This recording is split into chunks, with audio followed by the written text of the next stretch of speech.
शिव शिव शिव शिव शिव शिव शिव शिव शिव शिव शिव शिव नमः शिवाय। भगवान शिव के कृष्ण दर्शन नामक अवतार की कथा। नंदीश्वर कहते हैं सनत कुमार जी, भगवान शंभु के एक उत्तम अवतार का नाम कृष्ण दर्शन है, जिसने राजा नभक को ज्ञान प्रदान किया। उसका वर्णन करता हूँ, सुनो। श्राद्ध देव नामक मनु के जो इक्ष्वाकु आदि पुत्र थे, उनमें नवम का नाम नभक था, जिनका पुत्र नाभाग जिन नाम से प्रसिद्ध हुआ। नाभाग के ही पुत्र अम्बरीश हुए, जो भगवान विष्णु के भक्त थे तथा जिनकी ब्राह्मण भक्ति देखकर उनके ऊपर महर्षि दुर्वासा प्रसन्न हुए। उन्हें अम्बरीश के पितामह जो नभक कहे गए हैं, उनके चरित्र का वर्णन सुनो। उन्हीं को भगवान शिव ने ज्ञान प्रदान किया था। मनुपुत्र नभक बड़े बुद्धिमान थे।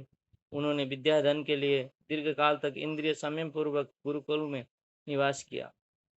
इस बीच में इक्ष्वाकु आदि भाइयों ने नभक के लिए कोई भाग न देकर पिता की संपत्ति आपस में बांट ली और अपना अपना भाग लेकर वे उत्तम रीति से राज्य का पालन करने लगे। तब सबने पिता की आज्ञा से ही धन का बंटवारा किया था। कुछ काल के पश्चात ब्रह्मचारी नभक गुरुकुल से सांगोपांग वेदों का अध्ययन करके वहां आए। उन्होंने देखा सब भाई सारी संपत्ति का बंटवारा करके अपना अपना भाग ले चुके हैं। तब उन्होंने भी बड़े स्नेह से दाएं भाग पाने की इच्छा रखकर अपने इक्ष्वाकु आदि बंधुओं से कहा, भाइयों, मेरे लिए भाग दिए बिना ही आप लोगों ने आप आपस में सारी संपत्ति का बंटवारा कर लिया। अतः अब प्रसन्नता पूर्वक मुझे भी हिस्सा दीजिए। मैं अपना दाएं भाग लेने के लिए ही यहाँ आया हूँ। भाई बोले, जब संपत्ति का बंटवारा हो रहा था उस समय हम तुम्हारे लिए भाग देना भूल गए थे। अब इस समय पिताजी को ही तुम्हारे हिस्से में देते हैं, तुम उन्हीं को ले लो, इसमें संशय नहीं है। भाइयों का यह वचन सुनकर नवक को बड़ा विस्मय हुआ। वे पिता के पास जाकर बोले, तात, मैं विद्याधन के लिए गुरुकुल में गया था और वहां अब तक ब्रह्मचारी रहा हूँ। इस बीच में भाइयों ने मुझे छोड़कर आपस में धन का बंटवारा कर लिया। वहां से लौटकर जब मैंने अपने हिस्से के बारे में उनसे पूछा, तब उन्होंने आपको मेरा हिस्सा बता दिया। अतः उसके लिए मैं आपकी सेवा में आया। नवक की वो बात सुनकर पिता को बड़ा विस्मय हुआ। श्राद्ध देव ने पुत्र को आश्वासन देते हुए कहा, बेटा, भाइयों की उस बात पर विश्वास न करो। वह उन्होंने तुम्हें ठगने के लिए कही है। मैं तुम्हारे लिए भोग साधक उत्तम दाय नहीं बन सकता।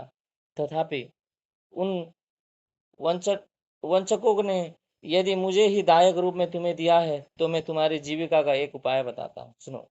इन दिनों उत्तम बुद्धि वाले आंगिरस गोत्रीय ब्राह्मण एक बहुत बड़ा यज्ञ कर रहे हैं। उस कर्म में प्रत्येक छठे दिन का कार्य वे ठीक ठीक नहीं समझ पाते।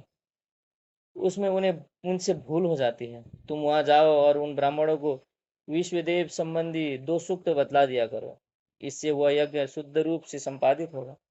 वह यज्ञ समाप्त होने पर वह ब्राह्मण जब स्वर्ग को जाने लगेंगे, उस समय संतुष्ट होकर अपने यज्ञ से बचा हुआ सारा धन तुम्हें दे देंगे। पिता की यह बात सुनकर सत्यवादी नवक बड़ी प्रसन्नता के साथ उस उत्तम यज्ञ में गए। मुने, वहां छठे दिन के कर्म में बुद्धिमान मनुपुत्र ने वैश्वदेव संबंधी दोनों सूक्तों का स्पष्ट रूप से उच्चारण किया। यज्ञ कर्म समाप्त होने पर वह अंगिरस ब्राह्मण यज्ञ से बचा हुआ अपना अपना धन नवा को देकर स्वर्गलोक को चले गए। उस यज्ञ शिष्ट धन को जब ये ग्रहण करने लगे, उस समय सुंदर लीला करने वाले भगवान शिव तत्काल वहां प्रकट हो गए। उनके सारे अंग बड़े सुंदर थे, परंतु नेत्र काले थे। उन्होंने नवक से पूछा, तुम कौन हो जो इस धन को ले रहे हो? यह तो मेरी संपत्ति है, तुम्हें किसने यहाँ भेजा है? सब बातें ठीक ठीक बताओ। नवक ने कहा, यज्ञ तो यज्ञ से बचा हुआ यह तो यज्ञ से बचा हुआ धन है, जिसे ऋषियों ने मुझे दिया है। अब यह मेरी ही संपत्ति है, इसके लेने से तुमको मुझे कैसे रोक सक रहे हो? कृष्ण दर्शन ने कहा, तात, हम दोनों के इस झगड़े में तुम्हारे पिता ही पंच रहेंगे। जाकर उनसे पूछो और वे जो निर्णय दें उसे ठीक ठीक यहाँ कर बताओ। उनकी बात सुनकर नवक ने पिता के पास जाकर उस प्रश्न को उनके सामने रखा। श्राद्ध देव को कोई पुरानी बात याद आ गई और उन्होंने भगवान शिव के चरण कमलों का चिंतन करते हुए कहा। मनु बोले, तात, वो पुरुष जो तुम्हें वह धन लेने से रोक रहे हैं, साक्षात भगवान शिव हैं।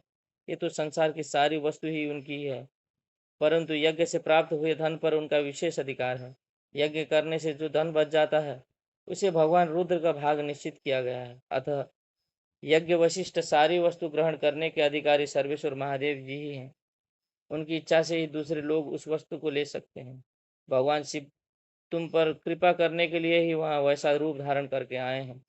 तुम वहीं जाओ और उन्हें प्रसन्न करो, अपने अपराध के लिए क्षमा मांगो और प्रणाम पूर्वक उनकी स्थिति करो।